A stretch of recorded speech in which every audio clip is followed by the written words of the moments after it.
bunch of homeworks. Online school will never suit me. Oh, hello there. Oh, I'm sorry, I didn't see you.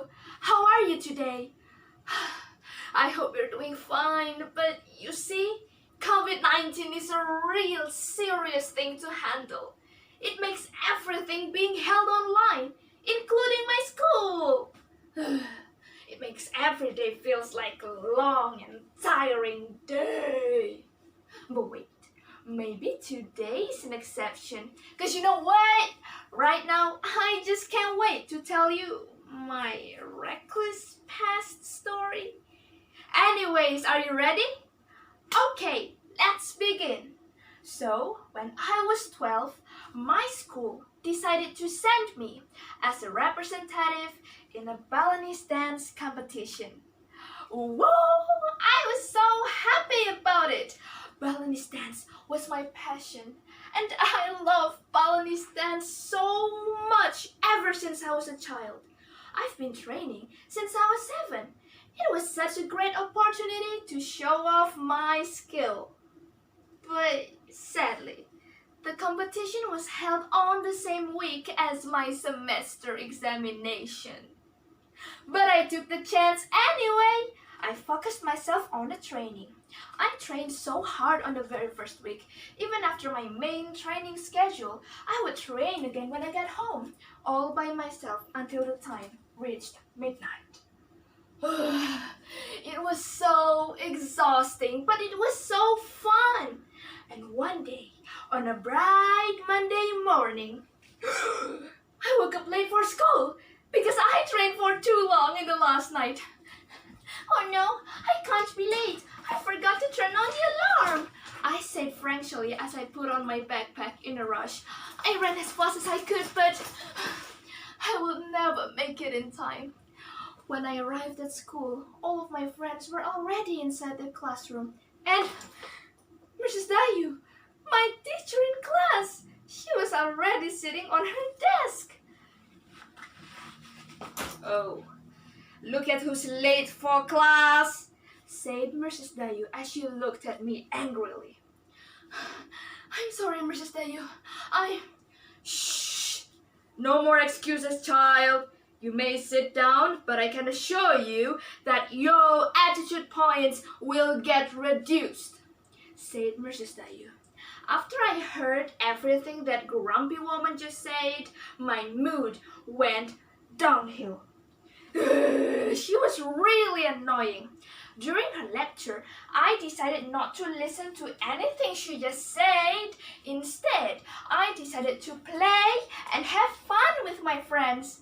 You know, we were so loud at that time, but we were so happy. And suddenly, Mrs. Dayu walked angrily towards her table. Hey, Suma, what has gotten into you? You can't just ignore me. You can't just ignore your studies. What is wrong with you, really? Mrs. Dayu yelled at me, and she scared me at this point. Listen, Suma, I need you to stay here after your class is dismissed. Do you understand? Said Mrs. Dayu. I did as what she said. I came to her and she told me, listen, you have an examination in 3 weeks, yet you keep misbehaving. Now, I need you to fix that behavior, or I have no other choice but to tell your parents about this. Do you understand it? I just nodded to hear that. When I got home, I thought a lot about what Mrs. Dayu just said. Maybe she's right. Maybe it's time for me to study.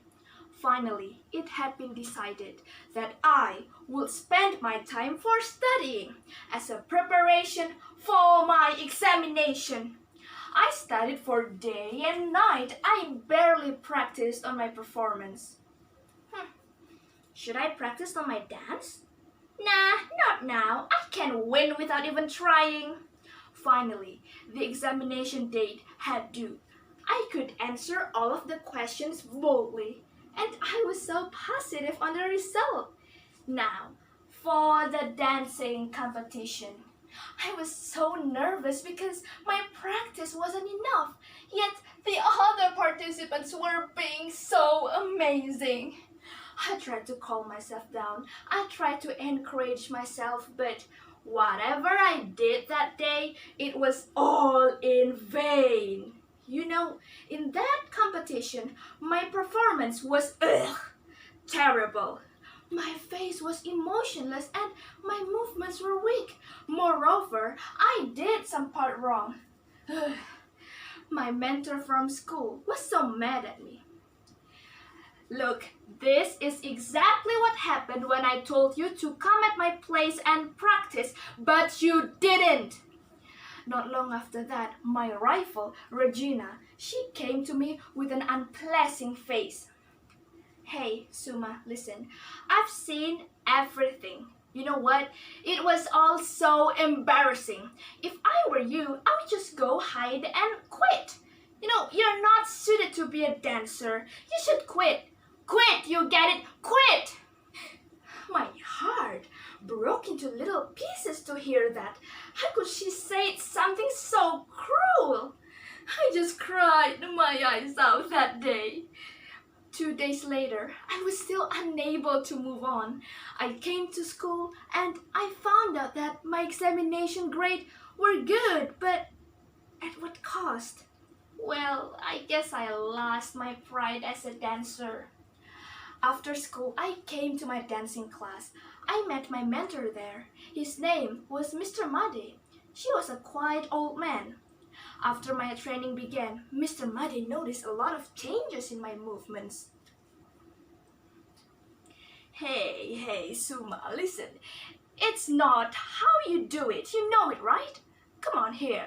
Let me help you. Suddenly, Mr. Muddy grabbed both of my arms tightly and he started to force me to move in the correct speed and strength. I was so afraid because my body was unable to maintain the balance. Mr. Muddy, please, be careful, please. No! I fell. Mr. Muddy helped me immediately. Hey, girl, what happened with you? Are you sick? What's wrong? No, sir. I can't do it anymore. You know, I'm not suited to be a dancer. I just cut all of this dancing crap. I don't want to dance anymore. I want to quit. I cried and cried. Mr. Muddy tried to calm me down and he told me to tell him everything that had bothered me for so long. After I told him everything, she told me something really memorable. Oh, so that's your problem, huh? Listen, you can't please everyone. Your teacher, your parents, and yourself. So all you need to do right now is to keep doing what you love and be the very best version of you. But you have to remember, you have limits. Don't let such a thing ruin you. After I heard that encouragement, suddenly my heart filled with light. On that day on, I decided to learn how to manage my time and my power. It's been going on so well until right now. I started to believe in myself and I learned something very meaningful. You know, when I face a trouble, I should never go and hide. I need to stand up, grit my teeth, and move forward. So yeah, that's all my reckless past story. Well, I know it's not a happy ending, but from that bad ending, I learned something more meaningful than a happy ending. So yeah, see you again. Oh, and you need to know, you need to preserve your own culture and heritage, okay? Be proud as an Indonesian.